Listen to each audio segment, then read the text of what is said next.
This episode is brought to you by Marvel Studios Echo. All episodes streaming January 9th, only on Hulu and Disney+. Rated TV MALV. Viewer discretion advised. Maya Lopez has betrayed her mentor, the notorious Kingpin. Now on the run, she returns to her hometown to prepare for the biggest fight of her life. Don't miss Marvel Studios' hardest-hitting series yet. An epic 5-episode event. Marvel Studios Echo. All episodes streaming January 9th, only on Hulu and Disney+.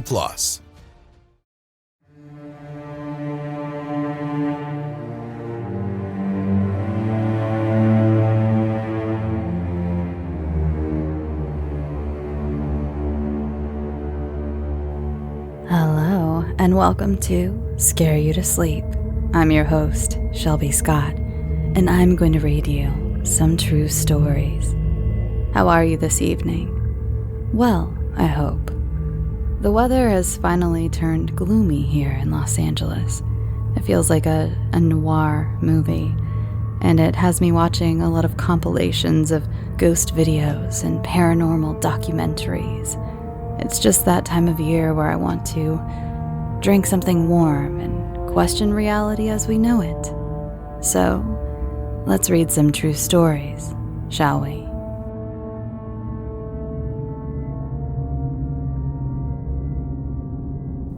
This first submission is from Steven. Here are two stories. One is a time slip, which I know you enjoy. I do. So, when I lived in Pennsylvania, I worked in a restaurant that had a man-only boarding house. One day I am there in the morning getting ready for the day. The male bartender was downstairs. I heard a woman's voice, clear as day, call my name. Steven. I look around the corner, which gives an unobstructed view from the back door to the entrance of the boarding house. No one was there. Now, when I first moved to Denver, I had a bit of a hiccup and wound up homeless. It was about 10:30 to 11 o'clock at night. I was walking along the train tracks and went to take some stairs back up to the road. I had a feeling and turned my head right. It was midday, and the whole tracks was in sepia tone, like in the old pictures. There were a lot of people working on the rails and a couple trains. Everyone stopped, looked up, and turned their heads towards me. I blinked and was back in the now. You're right, Steven. I love a time slip story, and that was eerie. I just can't imagine seeing something like that. Thank you so much for sharing. This next submission is from Marie. This happened about 6 years ago when I was dog and house sitting for my aunt and uncle while they were out of town. It was about 11 to 11:30 at night, and I had just gotten into bed. I was laying there and watching a show, True Blood if you were curious, when I heard the dogs start to go completely nuts downstairs. Then I heard a pounding on the front door and a man's voice shout, "Sheriff's Department, is everyone okay?" I hurriedly slid my feet into flip-flops and grabbed my phone before heading downstairs, through the garage and out along the side of the house. Had I opened the front door where the deputy was, the dogs would have gone after him, especially my uncle's German Shepherd. He was in full protector mode. Once I stepped outside and made my way towards the front door, I saw the deputy's vehicle at the foot of the driveway, lights going, but no siren. Before I reached the deputy, I called out to him, "Hi, can I help you?" "Good evening, I'm with the county sheriff and there was a 911 call from this address. Is everyone all right?" "I'm the only person here and I didn't call 911. Everything is just fine. There isn't even a landline here to call from, just my cell phone." I told him my number, and when he looked at his notes, he said that was the number that had called. I repeated that I hadn't called and even unlocked my phone to show him my call history. My best friend, he chuckled at her nickname and my contacts. My aunt, probably a telemarketer or two were there, but definitely not emergency services. The deputy took down my information, suggested that perhaps it was an erroneous ping from a cell tower, and wished me good night. When I went back inside and up to the room I was staying in, I spoke out loud to the ghost in my aunt and uncle's house. That was a good one, John. You got me. Please don't ever do that again. Yep, you heard right. Their house was haunted and the ghost's name was John. When my aunt and uncle returned a few nights later, I told them what had happened and found out that it wasn't the first time. They had lived in that house for over 20 years, and when my cousins were much younger, calls to 911 from the landline were frequent enough that emergency services told them that they just couldn't keep responding to these calls. At first, my cousins were the prime suspects, but some of these calls happened when they were in school, or nobody was home, or even when the phone lines themselves were down. This is one of the many reasons why the ghost has been dubbed Prankster John. How we know the ghost's name is John is for another story, but I'll tell you a few instances of how he earned the prankster part of his name. A couple of years before that, I had been at the house by myself to help with something, and was eating a sandwich in the dining room. All 3 dogs were stationed at my feet, attention laser-focused on my food. From the living room came a quick whistle, kind of like a, "Hey you, over there." The dogs all snapped their heads over to look into the living room, then turned back to me. Forget mysterious whistles, there was this sandwich situation happening right in front of them. Not long before that, I had been at the house and had bent over to pick something up in the hallway. There was a wolf whistle from behind me, and when I spun around, nobody was there.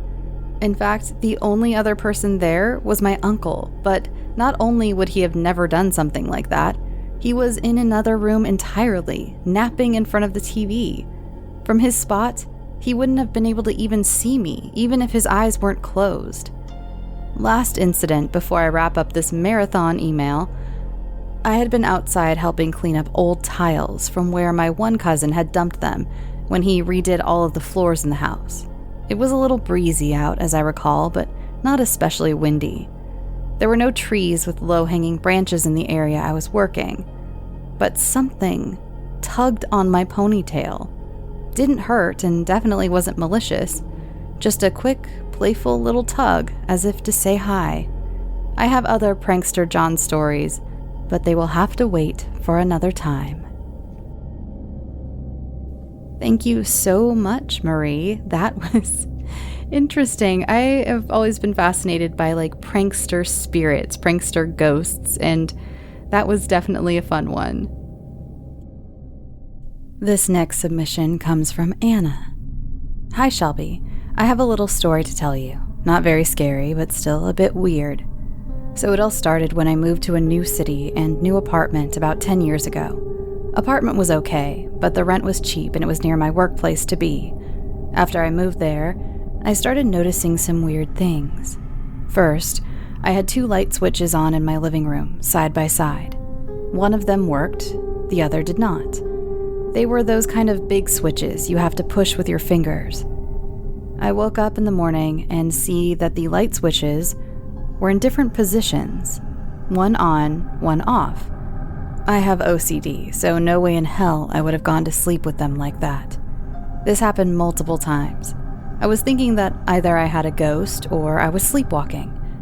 I was a sleepwalker as a child and scared the shit out of my mom when I walked into the living room where my parents were watching TV, and I would sit next to my mom and stare at her silently, and all of a sudden start talking gibberish. I had no way of knowing if I was sleepwalking again because I lived alone. Sometimes my TV turned on or off by itself, and also one of my paintings kept falling off the wall. No matter how hard I tried to place it firmly on the hook, it always fell off when I was not home. One time was a bit weirder. I came home and saw that one of my candle holders was on the floor, broken. I had a big bookshelf and there were many candle holders and other things. None of the other things had moved at all, but this heavy candle holder had moved about 4 inches over 10 centimeters and then jumped about 1 foot or 30 centimeters in the middle of my living room rug. Also, the rug was fluffy and soft and still the candle holder was in a million pieces. That was definitely strange. Last and the most spookiest thing was when I woke up in the middle of the night and heard music. I slowly realized that the music came from my old music box. It had been on my bedside table about a year, and I had not touched it for a long time. I closed the music box quickly, and my heart was beating so fast. If I could, I would have gotten the fuck out of there so fast, but I didn't have anywhere to go. I was so sure I was in Paranormal Activity Finland edition, and any second now, something would grab me by my ankles and pull me onto the floor or throw something at me. Nothing happened, but needless to say, I did not sleep at all that night. I still have the music box, and yes, it is always closed. So there's my little story. What do you think? Paranormal or just things you can somehow explain? My baby sister died when she was just a few days old, but I don't think a baby ghost could be that of a trickster. Maybe my cousin or someone who had lived in the apartment before. Anna also sent me a picture of the music box, so I got to see it myself, and that is really spooky. I don't know what's happening. It could be sleepwalking, but then the broken things and moved things while you were out of the house. Who knows? I'm not sure. What do you all think there at home? I'd love to know. You can comment on Spotify or go find me on social media and let me know what you think was happening to Anna. That was good. Thank you, Anna. This next submission is from Star. In 2018, I moved into the apartment shown above with my, at the time, boyfriend, then fiancé. I felt like Snow White, as I was the only female living there with 7 other men. My boyfriend Mike and I shared one of the 2 bedrooms in the apartment. No one used the front door shown in the street view screenshots I sent to you, as it was blocked from the inside, so everyone would walk up the long driveway that wound around the back of the complex to give the tenants access to the storage units, but went just on the reverse side of the front of our unit to our back door that was used as our only entrance of our apartment. When walking up that driveway at night, the super bright spotlight in the front made anyone walking up blind to the side of the complex, between complex and a condemned house, until they were finally on the dark side, and the super bright back porch light had the same effect for people walking from the back to the front. So essentially, the side of the complex was super dark and private, which worked out great when sharing one bathroom with 7 men. When I had to pee and someone was in the bathroom, I often ran out the door to the side of the building and squatted, leaning against the building, facing the dark condemned building, and peed there, but only at night. The house next door was condemned before my now husband or I lived there, so we don't know why it was condemned. There was a small patch of grass across from our back door, where we would occasionally smoke a blunt, different from a joint that was just weed wrapped in papers, but a blunt equals cigar emptied of the tobacco that filled the tobacco leaves that made up the wraps and filled with weed instead. Weed is legal in the state of Colorado. One of our roommates hates tobacco smoke, so cigarettes and blunts are always smoked outside. From the grassy area where we smoked cigarettes or blunts, you can see a back door that is boarded up on the condemned building, which is separated by a chain-link fence. Just on the other side of the fence, there's a small creek that peeks out right there. The creek runs under the city in that area, but peeks out at random spots throughout. Now that you have a ton of context, here are the events. First event.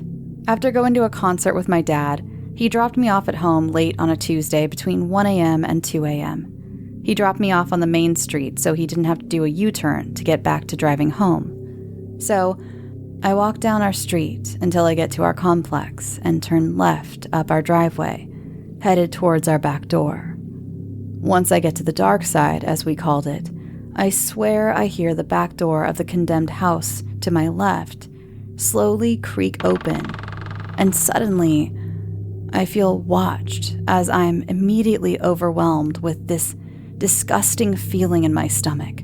And I wanted to cry and scream at the same time. I felt bursts of terror, dread, soul-crushing sadness, and complete fight-or-flight panic hit me all so quickly, I didn't even know which one to react to. I don't know how else to explain it. As my mind is flipping out trying to figure out how to react to all this, Mike comes out and says, "Oh hey, I thought I heard your heels walking up," and walks to me and hugs me as a greeting. And just like that, all those sensations disappear. I explained what I experienced to him, and he just said, Yeah, a lot of people say that happens. Like it was the most normal thing in the world. After that, if I was dropped off after dark, I made a point to have whomever was driving me walk up the driveway and drop me off in the back, so I didn't have to walk on the dark side alone. Second event. As I mentioned, I lived with 7 men in a 2-bedroom apartment.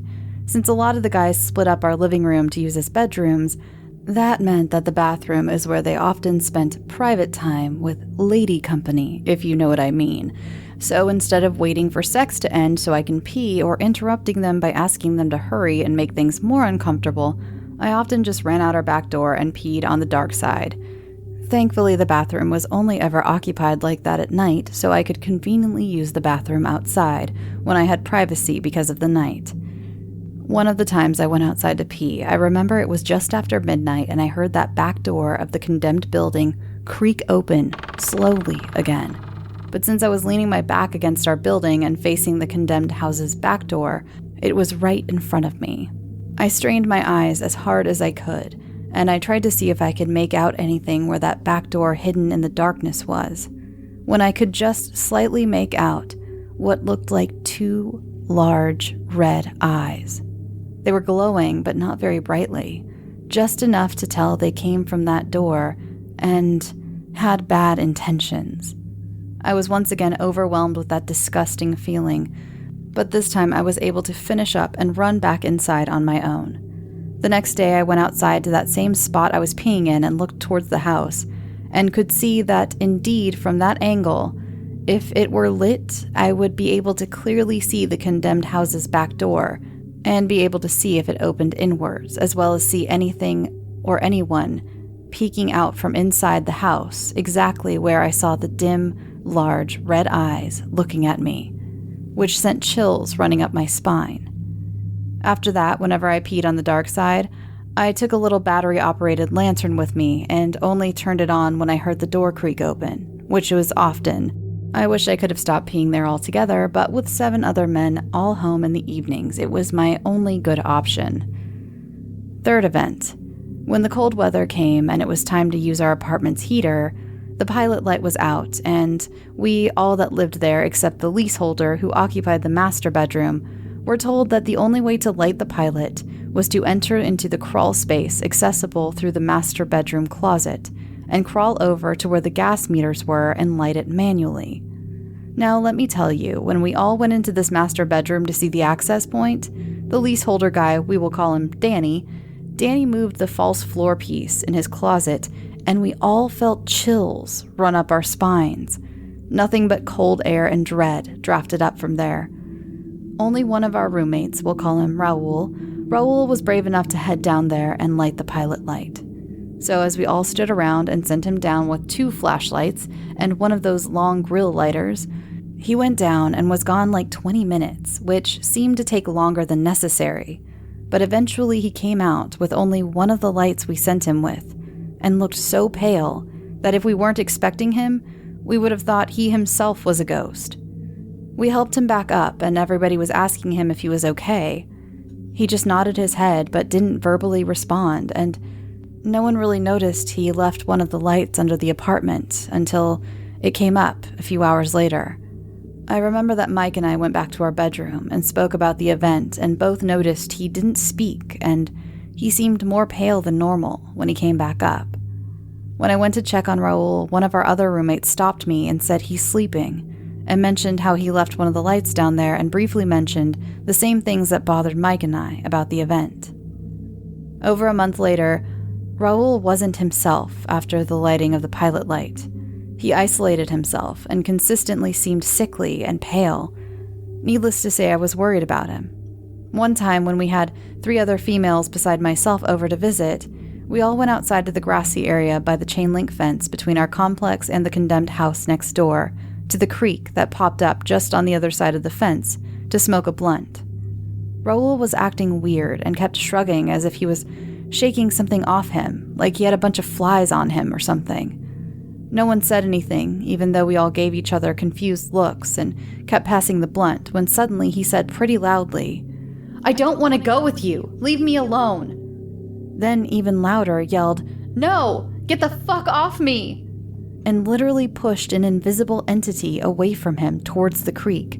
And I shit you not, the direction he pushed, there was first one huge hoof print in the grassy dirt, then farther back a second one, then the chain link fence rattled, then a loud splashing came from the creek. Even though we all saw the hoof prints happen and heard the loud splash in the creek, no one saw anything. And 2 of the 3 other girls that were there besides me took off running and never visited again. The 3rd girl that was there was a frequent visitor. I'll call her Faye. She stayed with Raoul, who after that had a bad fever and was in bed for about 3 days after that. He started acting like himself once his fever broke, and his color came back as well. But he doesn't remember anything, not even lighting the pilot light, which is strange. Mike and I moved out to a place just across the main street, just after New Year's Day. But we visited our old roommates often until they moved out by April the same year. The hoof marks were still there.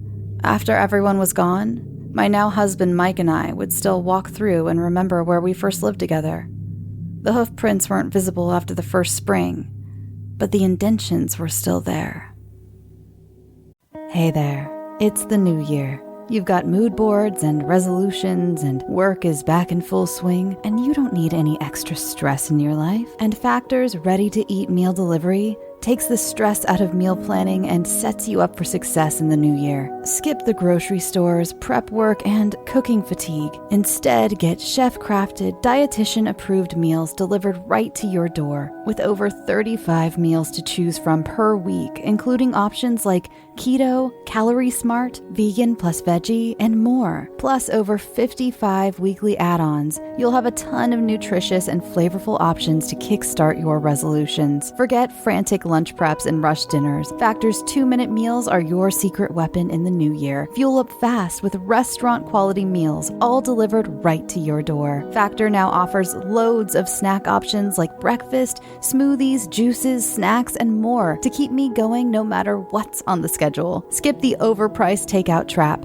Factor is cheaper and way more delicious than takeout. Get chef-crafted, restaurant-quality meals delivered right to your door. They are ready to heat and eat in just 2 minutes, which means more time for you. Need a special occasion meal? Gourmet Plus is the perfect solution if you're looking for fast, upscale options done easily. When things get hectic, Factor is flexible. Change up your order every week with plans from 4 to 18 meals per week. Or pause or reschedule your deliveries anytime. Stress less over meal times in the new year. Factor's no prep, no mess meals free up time otherwise spent on shopping, cooking, and cleanup.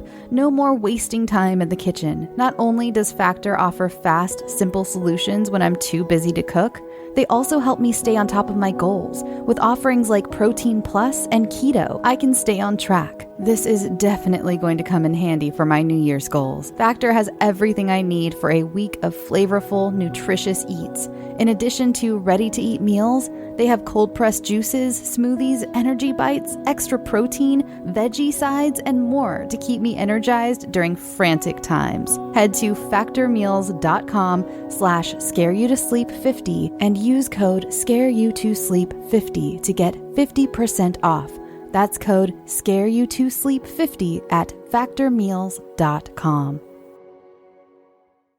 As many Scary to Sleep fans know, I've been going through a lot of changes in my life. And one thing I've been doing is getting my finances much more organized, and that includes paring down some of the subscriptions I pay for. It feels like everything is a subscription these days, be it for the gym or streaming services or music, the list goes on, and something that has helped me tremendously is Rocket Money. They not only helped me cancel subscriptions that were a pain to try to do myself. Have you ever tried to deal with some of these companies directly? It's just a headache. Rocket Money also alerts me when the subscriptions I did keep go up in price, giving me the ability to weigh my options and keep those little extras that add up oh so quickly in check. Rocket Money is a personal finance app that finds and cancels your unwanted subscriptions, monitors your spending, and helps lower your bills. I can see all of my subscriptions in one place, and if I see something I don't want, I can cancel it with a tap. I never have to get on the phone with customer service. Rocket Money has over 5 million users and has helped save its members an average of $720 a year with over 500 million in canceled subscriptions. Stop wasting money on things you don't use. Cancel your unwanted subscriptions by going to rocketmoney.com/scareyoutosleep. That's rocketmoney.com/scareyoutosleep. rocketmoney.com/scareyoutosleep. Okay, this next submission comes from Bryce. Let me preface this by saying, this isn't my story. It was my old best friend's. We don't talk anymore, but we were very close in high school and the start of college. During this time, I would often pick him up and drop him off from parties since we lived so close together and he didn't like driving.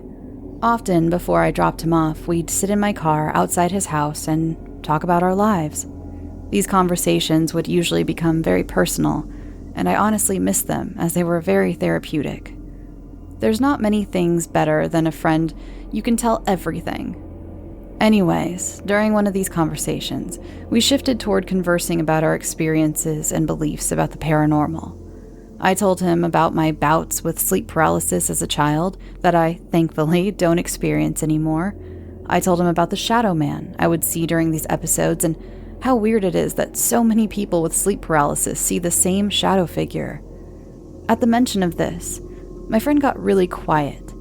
I asked him what was wrong, and he timidly responded that he had a similar, if not more intense, experience with a mysterious figure.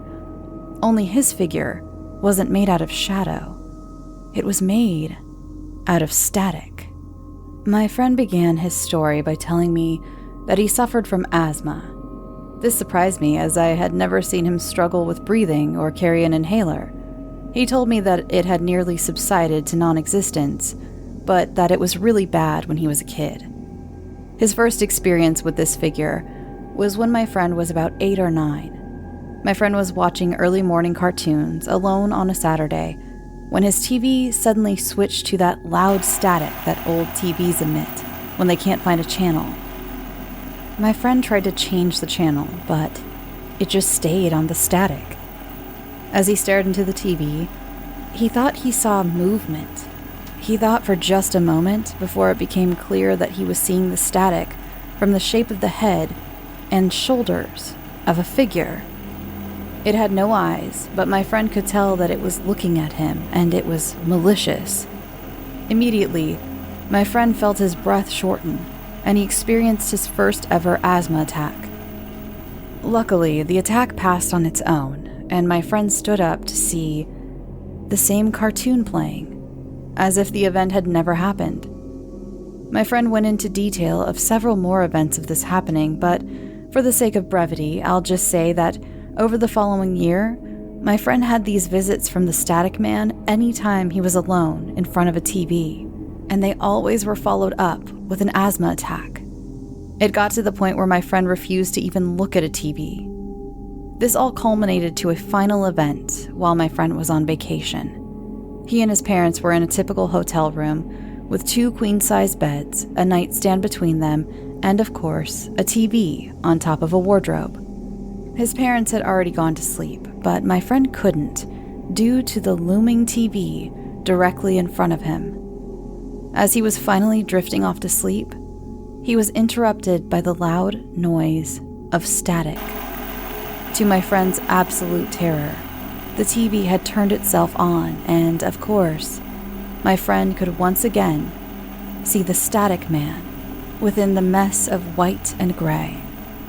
My friend wanted to scream and wake his parents, but was immediately hit with an asthma attack worse than any before. He couldn't scream, he couldn't breathe, he couldn't move as his world became static. He turned his head to look at his sleeping mother across from him and reached out a hand before his vision began to turn to black. And that's the last thing he remembers before waking up in a hospital bed. His parents tearfully embraced him, and they explained that his mother had woken up by what could only be attributed to a mother's instinct. She saw my friend's body limply lying half off the bed and immediately knew something was wrong. After confirming that he was still alive, they rushed him to the hospital where they gave him oxygen and were able to stabilize him. When they asked him what happened, my friend finally gave in and told them everything. To his surprise, they took him seriously. My friend's parents are very religious, so when they got home from vacation, they had a priest bless the home and my friend. While neither my friend nor I are religious, my friend couldn't deny that the visits from the static man immediately stopped. Not only had the visits stopped, but my friend hadn't had an asthma attack or needed to use an inhaler since then as well. I understand this story sounds a little extreme, but my friend told me this during a very vulnerable time when we had an unspoken agreement to tell each other nothing but the truth. I believe him, and it honestly terrifies me anytime I think about it. What was that creature made of static? Why was it hurting a child? Why did it confine itself to TVs? I don't think I'll ever know. Nor do I want to. Thank you so much, Bryce. That story gave me the chills. That was really eerie. I wonder if your friend was experiencing some sort of sleep paralysis as well. I used to experience it, and I didn't ever get asthma attacks, but I definitely felt like I couldn't breathe. That was part of it. And I wonder if that was like his version of the Hat Man, essentially. And who knows what it actually is, but that is so scary. I can't imagine that as a child. And I remember staying in hotel rooms with my parents growing up. And even though they were in the room with me, I remember being terrified. There was something about hotel rooms that even with your parents in the same room as you, it was like I was just convinced that every hotel room was incredibly haunted. And so this is my worst nightmare. This is basically what I always thought was going to happen but never happened to me, and that to your poor friend. And anyway, watch out for the static man, everyone. Do TVs don't do static anymore, do they? Maybe that's for the greater good after things like Poltergeist and this story. And our last submission of the night comes to us from Danielle. You brought to life the horrifying tales of both my parents on past true horror episodes, and now I think it's time for me to open up and share my true horror story with you. At age 11, my little brother was brought into my world. You can say that I was not a huge fan of a new baby in the house. I was a bit of a spoiled brat at the time. For the past 11 years, I was the baby. It was during this time that I began to somewhat isolate myself. I was trying to grasp the idea of what it actually meant to be a big sister. All I knew was that I dreaded the idea. Everything was now going to change, and I had to grow up, whether I wanted to or not. I truly believe it was my negativity and fragile state of mind that invited someone or something in. It was during this time my mom purchased a brand new rocking chair for when it was feeding time for my infant brother. I remember this chair like I just sat in it yesterday. It was made of wood, and the pillows were a light blue with tiny white specks. It was the most hideous thing, but oh, was it comfy. My mom had placed it in our living room so everyone could have access to it. Funny how I think my dad was the one who enjoyed it the most. He would relax and rock in it before he left to work the night shift. It was kind of his ritual, you would say, before he left every night. I did not think this night in particular would be any different. Before bed, it was my routine to get a glass of water to have beside my bed. Usually, if I caught my dad before he left for work, he would get a glass for me, since he was already downstairs near the kitchen. I remember hearing the rocking chair, going back and forth. I thought, yes, he is still here, so I don't have to take my lazy butt all the way downstairs to the kitchen. I began to run down the stairs and call out for my dad. I peek over the railing to look into the living room.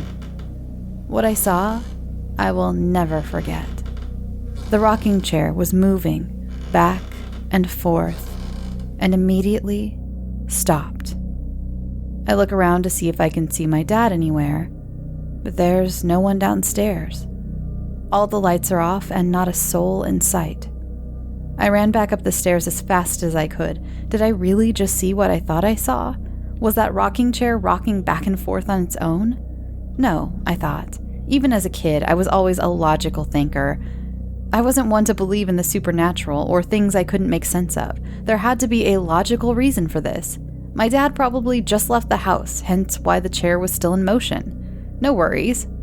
I go back to my bedroom and call my dad. He answers, and I ask, Dad, did you just leave the house for work?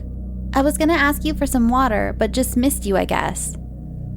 What my dad replied, I will never forget. He said, I left an hour ago, you knucklehead. I hung up the phone, a big ball in the pit of my stomach. I remember feeling like I was going to throw up. Yet, I still had to get to the bottom of this. I slowly creeped down the hallway to see if my mom was awake. It had to have been her who just got out of the chair. But the loud snoring I heard coming from her bedroom was all I had to hear for confirmation.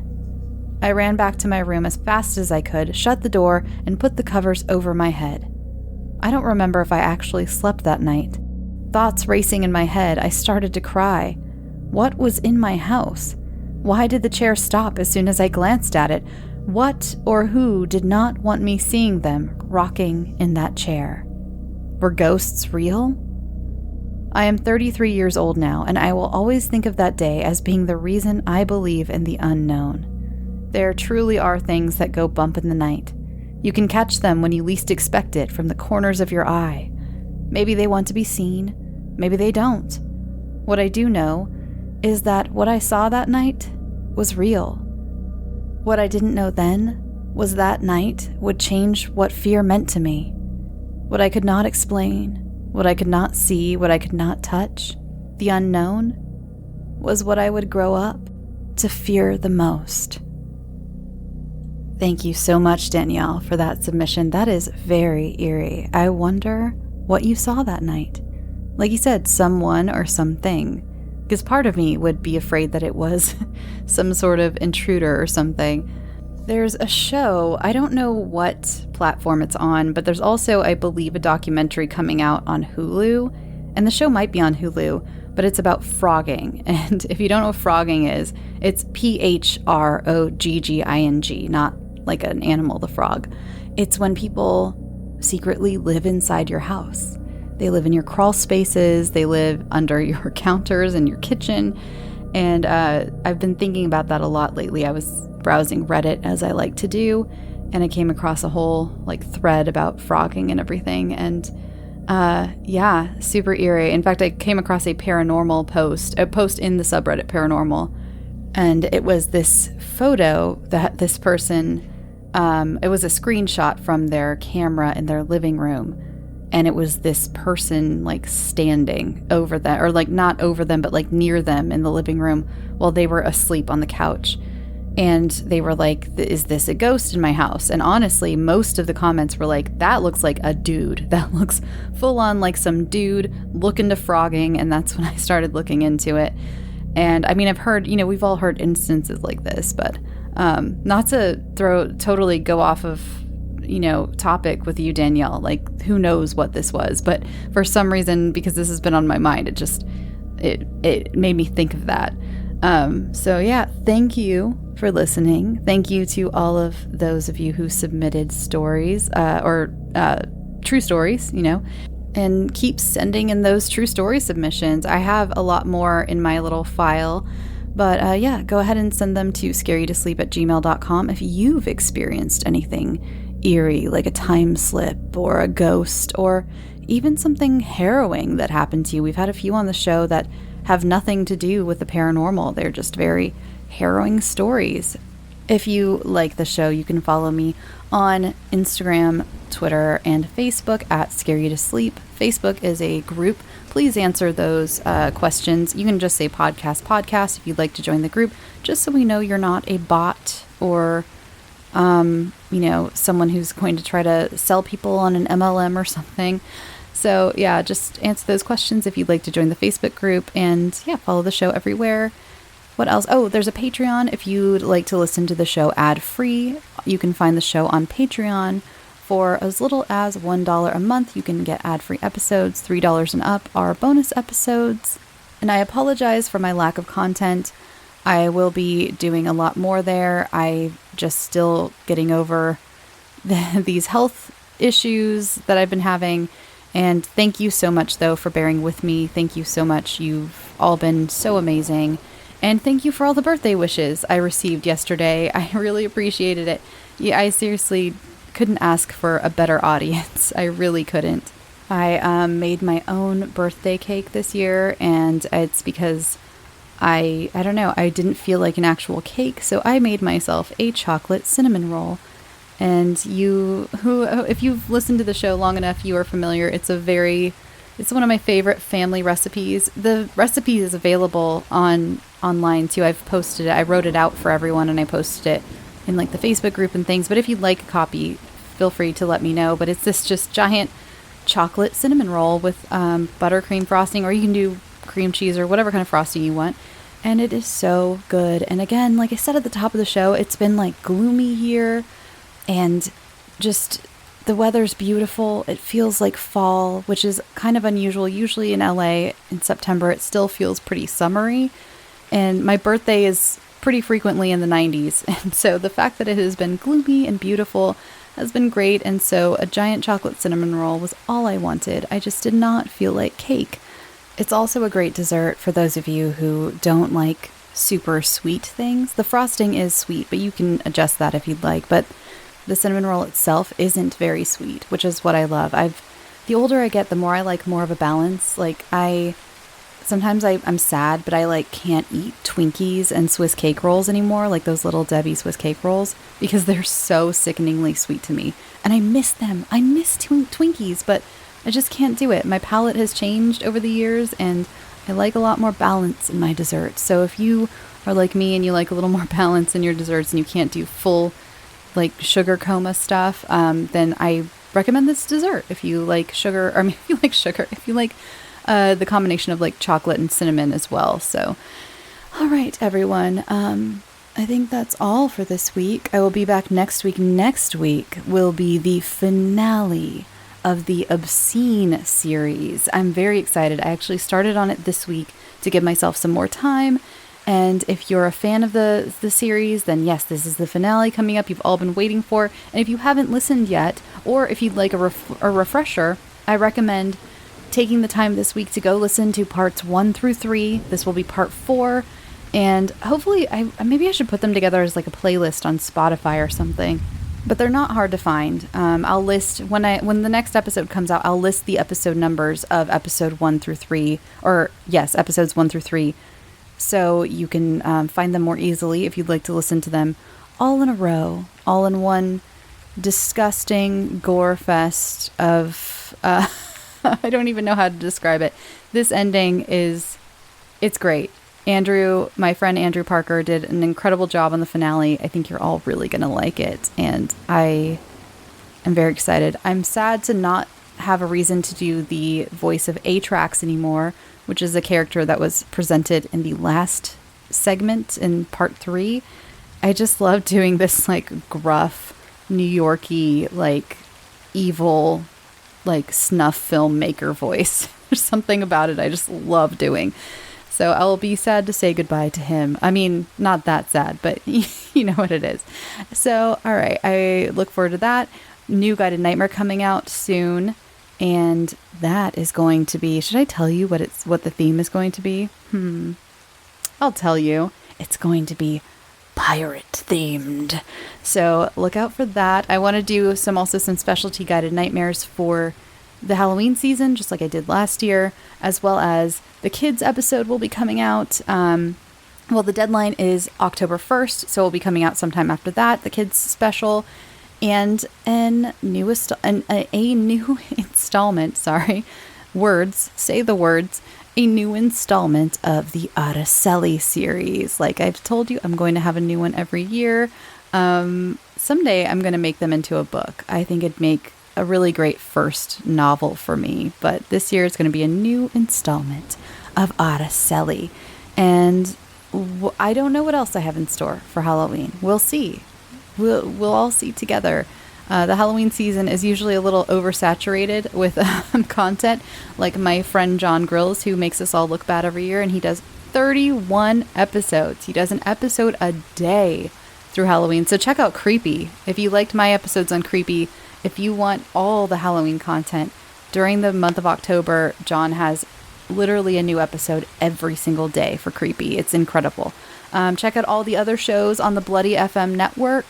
We're a big happy family around here. So yeah, go check out there's something for everyone. There are movie review podcasts. There are true paranormal podcasts where they every week talk about real paranormal stories. There are a lot of audio fiction podcasts like mine, or I guess mine's sort of a mishmash of a lot of things. Can't ever follow the current like everyone else. I've always been that way. But all right, I'm going to go and allow you to enjoy the rest of your evening. Go get some sleep. Sweet dreams.